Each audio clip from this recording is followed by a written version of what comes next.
several years ago, I decided that I wanted to be creative with this retaining wall and add some tagging and some graffiti. And I thought when it was done, it looked pretty good. I actually made a video on it.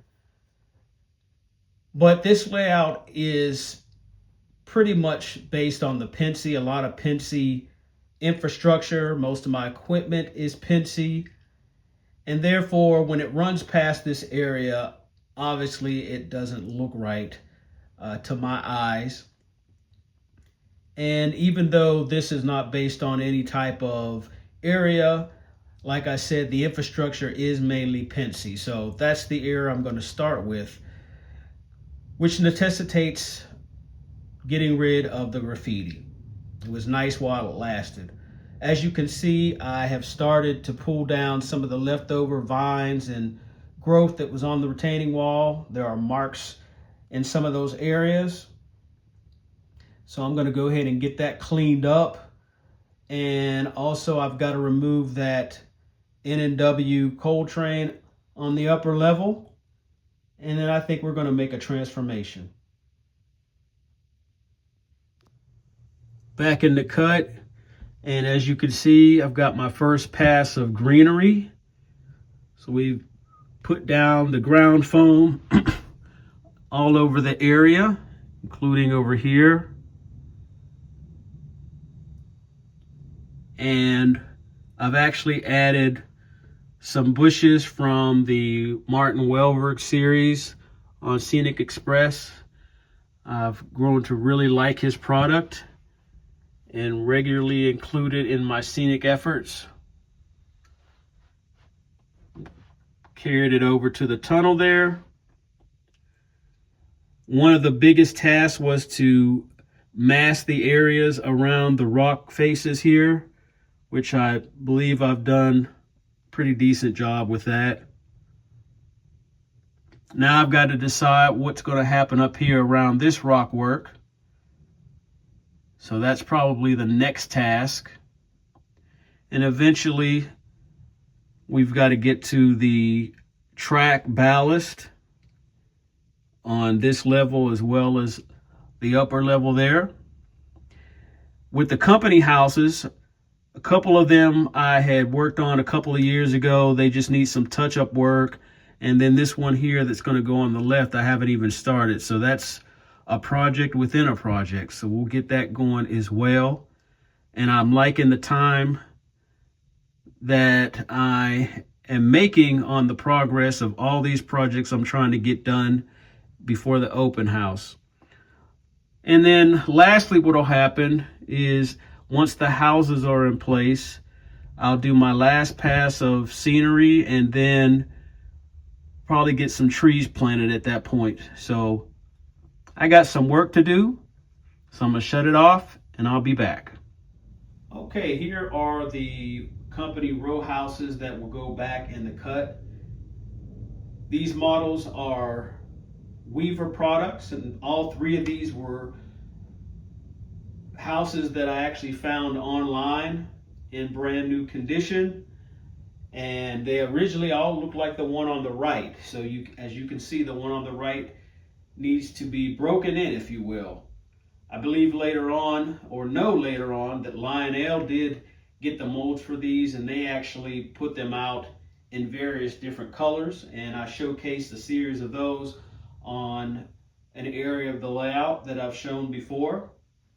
But I'm going to go ahead and do a little bit of touch-up work. There's some fingerprints and some other things going on with the two houses on the left, so we'll get those going. And then we'll go ahead and work on this one on the right. So I'll be back. So here's where everything started with this project. The area between the overpass and the tunnel portal has been completed, at least as much as I'm going to do at this point. As you can see, I did put a rock outcropping up there, as well as did the scenery. So that came out pretty good. I'm happy with how it turned out. Also, if you look closely at the overpass on the top of it, you can see that I have ballasted the area So we've gotten that out of the way as well. I'm going to bring the camera over to your right so you can see more of what I've done in the actual cut, as I'm calling it. Okay, one of the main accomplishments in this segment is the Rockwork against the wall there.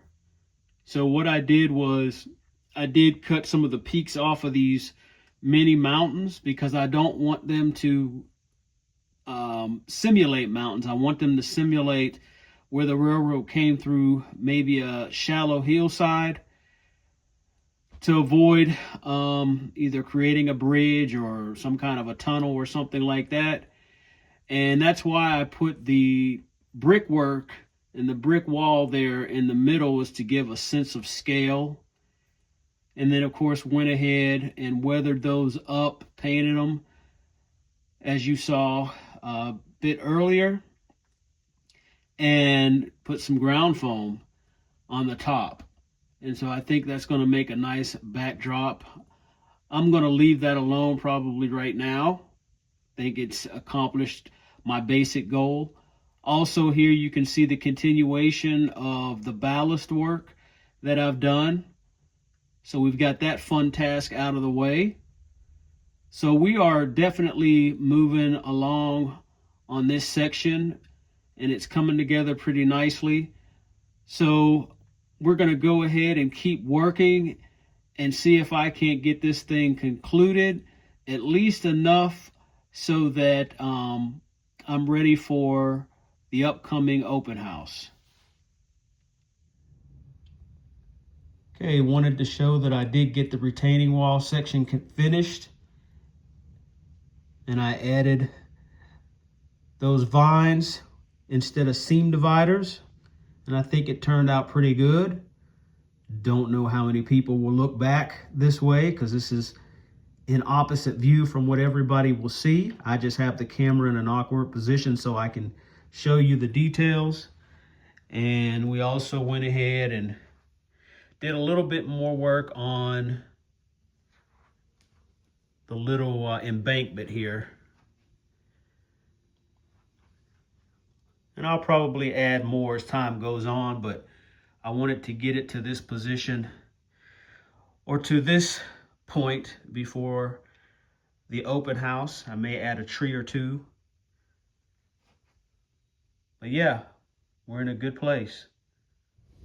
First of all, I want to tell everyone that was able to make it to the York show this fall.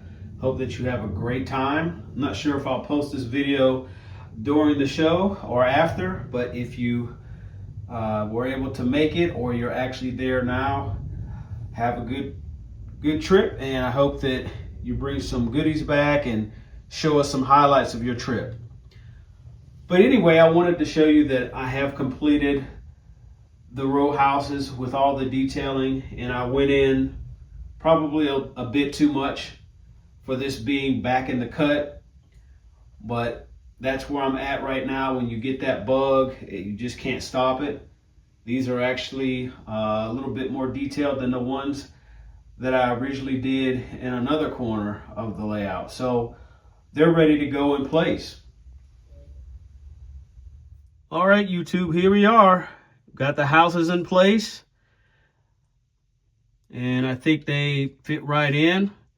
Also added some line poles on the upper level, and then down here on the lower level, got the track ballasted as well as some scenery done on each side of the track.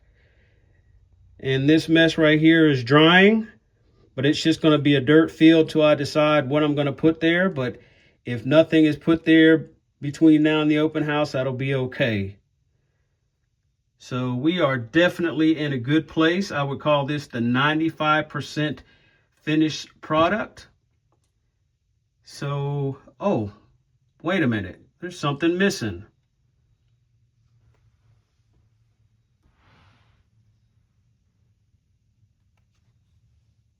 Okay, YouTube, as we near closer to the end of this video, I just wanted to give a little education here, or a little information for those that may not know.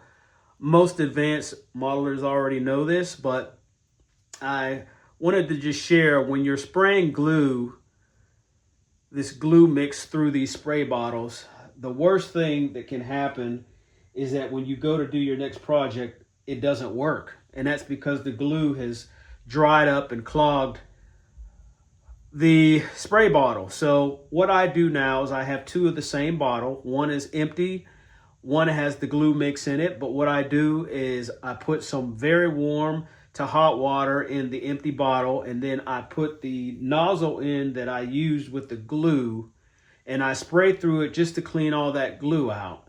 And that just simply alleviates the problem. And the quicker the better. Once you're done with the work you're going to do with it, the quicker the better, so you don't give it an opportunity to dry up. Along with that, as I shared earlier, when you're doing projects like these, it's easy to get frustrated and just go with good enough. But I find that when you have all your materials in place, that things go a lot smoother, and you're much more likely to keep going and to get inspired to keep going because all of your materials are in place. That makes you have to think the project through from the beginning to the end. And for instance, I went ahead and painted some more details, even though I'm not using them on this project, for the next one. And I have several trees that I'm always ahead of the game on. I always have trees prepared, so that when I go to plant trees, I'm not having to stop and make some. That just takes the creative juices away. So just a little bit of advice to help you get your projects done and have fun, and not have to stop in the middle because there's something that you've forgotten to do or something that you have to make in order to move your project forward. As mentioned earlier, I did decide to go ahead and paint all of the retaining walls on the layout as I did over in the cut, which took all of my graffiti off of the walls. But I think this is much more of the era, and it definitely made a transition. So I did this area here where I had to climb up on the table and remove the bridge. Makes a very big difference. I'm really happy with how it turned out. So now I'll get the bridge installed again so that I can run trains on the upper level. All right, here's the final reveal of the big part of this project. It is back in the cut. So I'll start from left and move to right. So once again, we've got the overpass, ballast on the tracks. We've got this hillside here with the rock outcropping that was completed. All of the brickwork on the tunnel portals and wing walls have been painted. Foliage. Now we move into the main part, and let's see if you can pick out all of the details that have been added, and you can put those in the comments.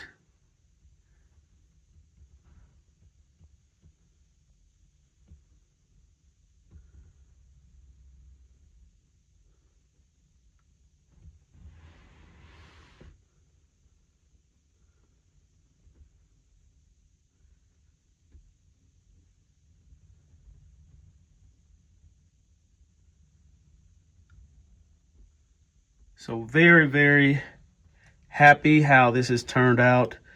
Definitely a change from what it looked like before.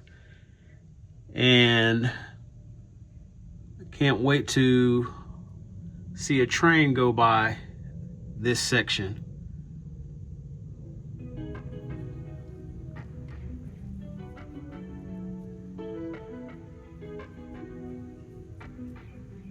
Anyway, thanks for watching.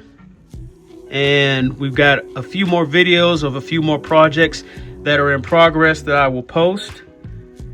And we are well on our way to having a great open house. This has been Dave, also known as Loving Them Trains. And until next time, later, y'all.